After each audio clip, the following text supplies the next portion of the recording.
পল্টন পুলিশের অতিরিক্ত commissioner CTTC জনাব মোহাম্মদ আসাদুজ্জামান উপস্থিত রয়েছেন। ক্লাবের প্রধান উপদেষ্টা জনাব মধুসূদন মণ্ডল, আমার সামনে উপস্থিত ক্লাবের নেতৃবৃন্দ, অন্যান্য সিনিয়র সাংবাদিক বন্ধুগণ, সুধীবৃন্দ, আসসালামু আলাইকুম।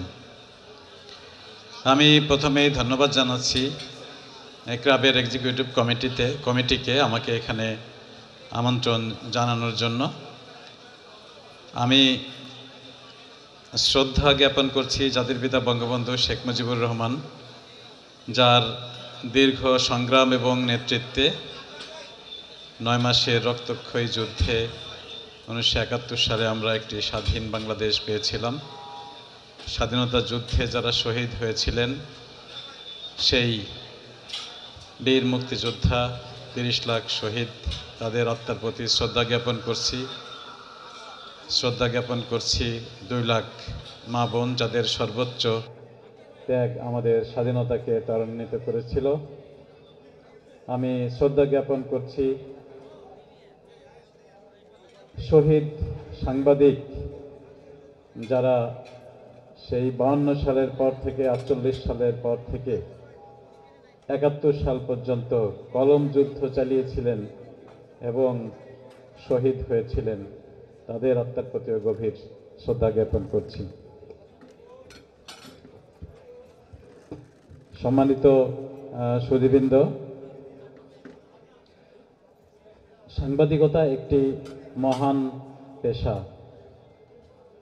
ক্রাইম রিপোর্টার্স অ্যাসোসিয়েশনের সদস্যবৃন্দ তথা ক্রাইম রিপোর্টার্স বৃন্দ যে কাজটি করে থাকেন, অপরাধ সংক্রান্ত সংবাদ সংগ্রহ এবং সেটি বিপণন বা বিতরণ বা প্রকাশ, সেই পবিত্র কাজটি করে থাকেন। আর পুলিশ আইনের মাধ্যমে অপরাধের বিরুদ্ধে কাজ করে থাকেন, অপরাধ দমনে কাজ করে থাকেন। অপরাধ যাতে সংগঠিত হতে না পারে সেটির জন্য প্রতিরোধমূলক কাজ করেন এবং অপরাধ সংগঠিত হয়ে গেলে সেটার প্রতিকারমূলক কাজ করেন। এই দুটি পর্যায়েই আমরা সাথে পাই আমাদের বন্ধু ক্রাইম রিপোর্টার্স অ্যাসোসিয়েশনের সম্মানিত যে সদস্যগণ রয়েছেন বিভিন্ন পর্যায়ে বিভিন্ন পর্বে।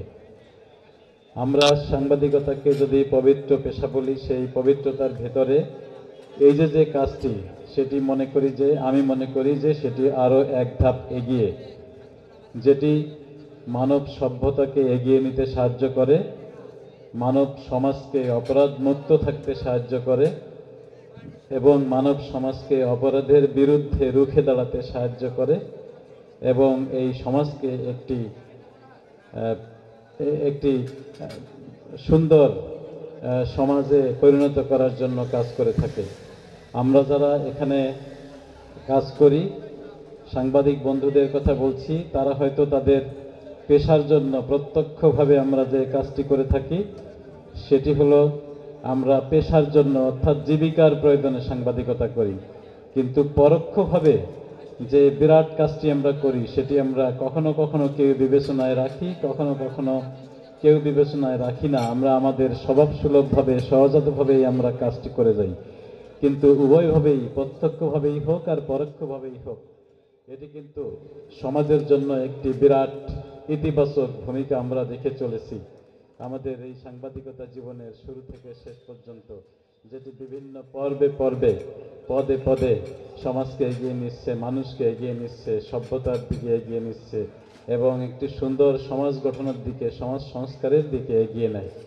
তো সেটির সাথে আমি বলবো আমাদের পুলিশের যে সম্পর্ক, সেটির একটি পুলিশের বিষয়টি আমি আগেই বলেছি, সেটি আইনি এবং সেটি হয় আইনের মাধ্যমে, কখনো কখনো অস্ত্রের মাধ্যমে, কিন্তু আমাদের এই সাংবাদিক বন্ধুদের এই কাজটি হয়ে থাকে কলমের মাধ্যমে, বুদ্ধিভিত্তিক চর্চার মাধ্যমে।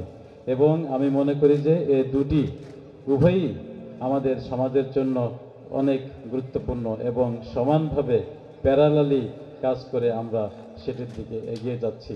এবং সেই সাথে সাথে আমাদের এই ক্লাবের যে বার্ষিক সাধারণ সভায় যে নিয়মটি চালু রয়েছে, যে বেস্ট রিপোর্টার যারা হয় বিভিন্ন ইভেন্টে তাদেরকে পুরস্কৃত করা, এটি একটি আমি মনে করি যে আরও একটি বড় কাজ, যে যারা ভালো কাজটি করছেন, যারা প্রশংসনীয় কাজটি করছেন, যারা অপরাধ উদ্ঘাটনে যে ভূমিকাটি রাখছেন এবং অপরাধ উদ্ঘাটনের বিষয়টি জনগণকে সচেতন করতে কাজ করছেন, তাদের ভিতরে যারা যারা বেস্ট তাদেরকে পুরস্কৃত করা। এটিতে যেমন উৎসাহিত হচ্ছে আমাদের সাংবাদিক বন্ধুগণ, যারা পাচ্ছেন তারা, এবং যারা পাচ্ছেন না তারা ভবিষ্যতে পাওয়ার জন্য তাদের প্রতিযোগিতা অব্যাহত রাখছেন এবং তাদের যে ব্যক্তিগত উৎকর্ষ সেটি সাধিত হচ্ছে।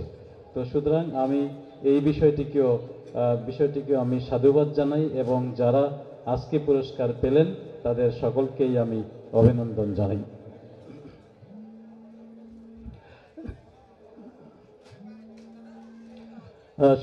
সম্মানিত সুধীবৃন্দ, আমরা জানি যে কয়েকদিন আগে আমাদের দেশে একটি সাধারণ নির্বাচন অনুষ্ঠিত হয়েছে গত 7 জানুয়ারি, এবং সেই 7 জানুয়ারি নির্বাচনের পরে আমাদের নতুন সরকার এসেছে। মাননীয় প্রধানমন্ত্রী জাতির পিতা বঙ্গবন্ধু শেখ মুজিবুর রহমানের তনয়া, সুযোগ্য তনয়া, যার নেতৃত্বে বাংলাদেশ উন্নয়নের ম্যাজিক দেখিয়েছে এবং সারা বিশ্বে একটি আলোড়ন সৃষ্টি করেছে উন্নয়নের জন্য, এবং একটি নয় বিভিন্ন ধারায়, যেটি অনেক উন্নত দেশ থেকেও আমরা দাবি করতে পারি।